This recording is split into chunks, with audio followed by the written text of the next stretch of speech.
How Queen was stopped from answering U.S. President's intimate question about royal family.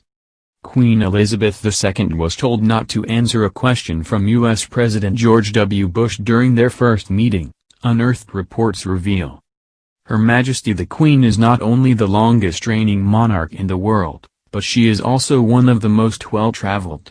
Since ascending the throne in 1952, she has undertaken a number of state and official visits as well as trips throughout the Commonwealth. It was during one of these that the monarch was asked a very intimate question about her family. According to a throwback report by the Daily Mail, in 1991, the Queen visited the White House of U.S. President George H. W. Bush. The president's son, George W. Bush, reportedly introduced himself to her as the black sheep of the family. He then proceeded to ask her, "Who's yours?" The Queen, wisely, did not reply. Barbara Bush stepped in and warned their special guest, "Don't answer that." It was not the only mishap made by the Bushes during that visit, though.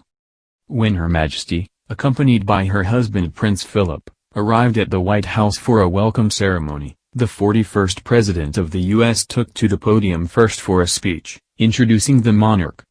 He left the stand as he had found it, meaning that when the Queen stepped up to talk, the microphone was so high that her face was hidden.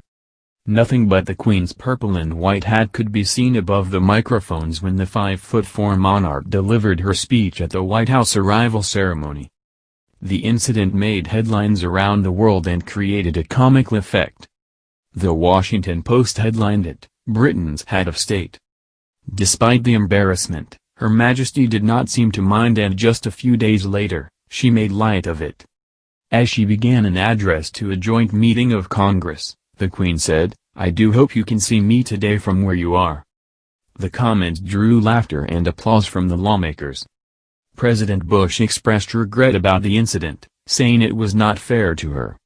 Asked why he did not pull out the lectern step for the Queen, Mr. Bush said, "I feel badly I didn't. I thought about it, but she started to speak and I didn't realize how it would look from a straight angle, or I would have interrupted her. It wasn't fair to her and I'm just sorry that it was overlooked."